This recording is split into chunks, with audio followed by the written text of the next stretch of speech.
విజయనగరం జిల్లా చీపురుపల్లిలో సీఎం చంద్రబాబు నాయుడు మాట్లాడుతున్నారు. లైవ్ లో చూద్దాం.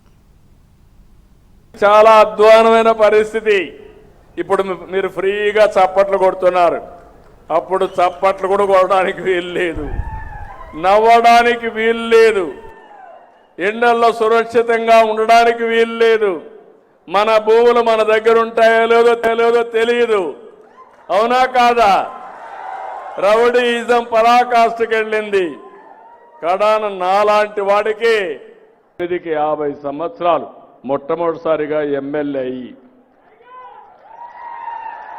ఎప్పుడు నేను అలసిపోలేదు, లేకపోతే ఎప్పుడు కూడా నేను అశ్రద్ధ కూడా చేయలేదు.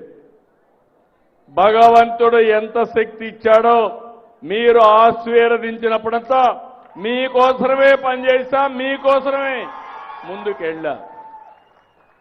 నాకు ఒక తృప్తి. ఎవరికి రాని అవకాశం నాకు వచ్చింది.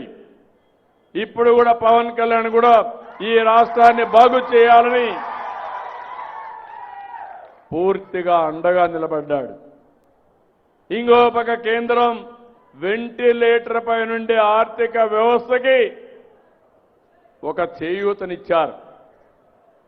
ఇవన్నీ కూడా ఎందుకు వచ్చాయని మీరు ఆలోచిస్తే 2024లో మీరు తీసుకున్న ప్రధాన నిర్ణయం ఎన్డీఏని గెలిపించాలి అనుకున్నారు, గెలిపించారు.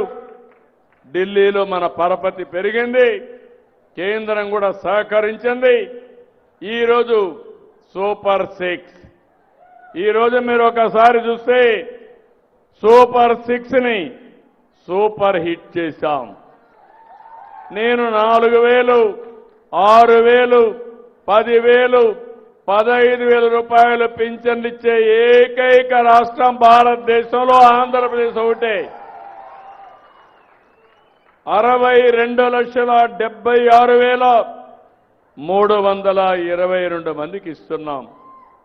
నెలవారీగా 2,726 కోట్ల రూపాయలు ఇస్తున్నాం. మీ విజయనగరంలో 2,72,000 మందికి, చీపురుపల్లిలో 8,431 మందికి, రావి వలస గ్రామంలో 386 మందికి 4,000, 6,000, 10,000, 15,000 ఇస్తే మీరు మరిచిపోతే ఏమనాలి అని అడుగుతాను. మరిచిపోతారా అని అడుగుతున్నా మిమ్మల్ని. ఇన్ని కష్టాలుంటే 33,000 కోట్ల రూపాయలు దీనికి ఖర్చు పెడుతున్నాం. ఒకప్పుడు ఒక నెలలో పింఛన్ తీసుకోకపోతే మళ్ళా ఇచ్చేవాళ్ళు కాదు.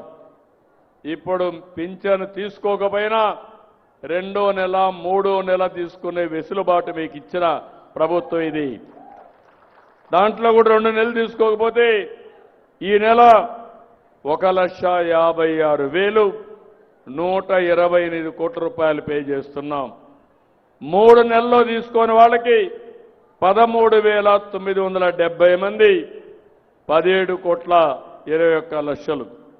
అంటే దగ్గర దగ్గర 150 కోట్లని మిగలబెట్టుకునేవాడిని కాదు. నా పేదవాడు ఈ ఊర్లో లేకుండా వేరే ప్రాంతానికి పోయి మళ్ళీ వస్తే తీసుకోవాలి, ఇవ్వాలి, మీకు అండగా ఉండాలి. ఇది ఒక్కటే కాదు.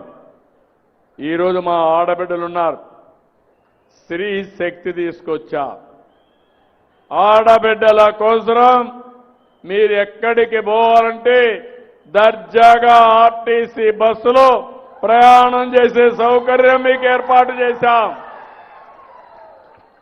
అంత మునుపు ఆడబిడ్డలంతా ఆటోల్లో పోయి యాక్సిడెంట్లు అయ్యేటివి. ఇప్పుడు యాక్సిడెంట్లు లేవు, చాలా హ్యాపీగా తిరుగుతున్నారు. అప్పుడంతా ఎక్కడైనా ఒక దేవాలయానికి పోవాలంటే ఇంట్లో వాళ్ళ పర్మిషన్ కావాలి. ఇప్పుడు ఏం బాధ లేదు. ఎప్పుడు మీకు మూడు వస్తే అప్పుడు బయలుదేరి ఏ దేవాలయానికి పోవాలన్నా ఆ దేవాలయానికి రావచ్చు. ఒకప్పుడు తల్లిని చూడాలంటే మీకు ఆంక్షలు, లేకుంటే కూతురు బయట ఉంటే చూడాలంటే తల్లికి ఆంక్షలు.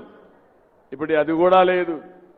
రిపీటెడ్గా మీ ఊరు నుంచి ఏ ఊర్లో ఉంటే పోయి చూసుకొని మధ్యాహ్నం అక్కడ భోజనం చేసి సాయంత్రం మళ్ళా ఇంటికి వచ్చే పరిస్థితి ఏర్పాటు చేశామంటే అది ఆడబిడ్డల పట్ల ఈ ప్రభుత్వానికి ఉండే అభిమానం. అవునా కాదా అని అడుగుతున్నా. ఇంకో పక్క దీపం, నేనే గ్యాస్ సిలిండర్లు ఇచ్చా, ఇప్పుడు 3 సిలిండర్లు ఉచితంగా ఇస్తున్నా. ఇప్పటి వరకు మీరు చూస్తే స్త్రీ శక్తి కింద 47 కోట్ల మంది, అంటే 47 కోట్ల ప్రయాణాలు జరిగాయి. మన జనాభా 5 కోట్లు, దీంట్లో మహిళలు 2,50,00,000 మంది ఉంటారు. అనేక సందర్భాల్లో ప్రయాణాలు చేశారు. 47 కోట్ల మంది ప్రయాణం చేసే పరిస్థితికి వచ్చారు.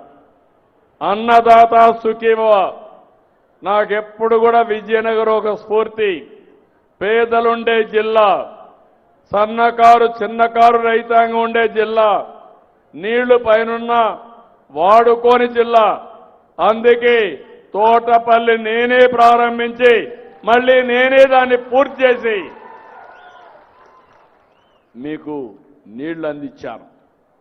దాన్ని రాబోయే రోజుల్లో విశాఖపట్నం ఉత్తరాంధ్రకు హామీ ఇస్తున్నా.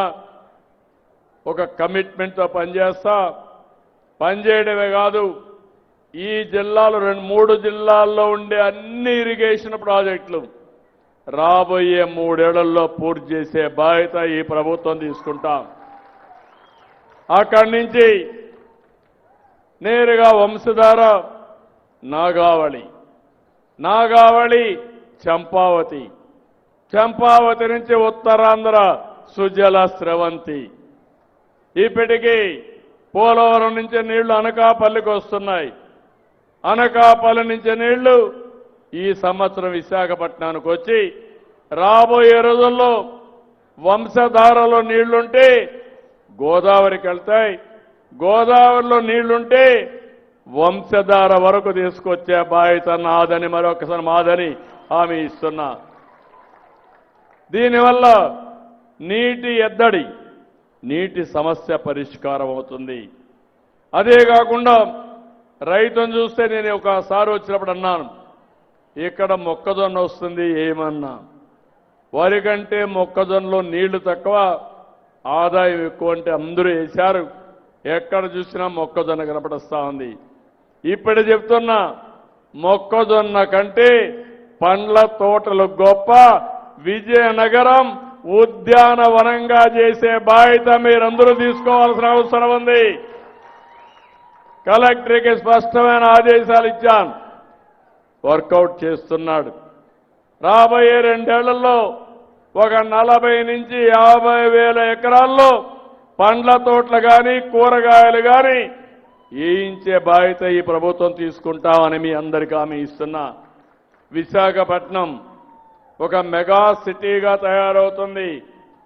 నేరుగా విశాఖపట్నం నుంచి ఇక్కడ పండించిన పంటలు సముద్ర మార్గంలో, విమాన మార్గాల్లో దేశం మొత్తం విదేశాలకు కూడా మనం పంపించే అవకాశాలు ఉంటాయి.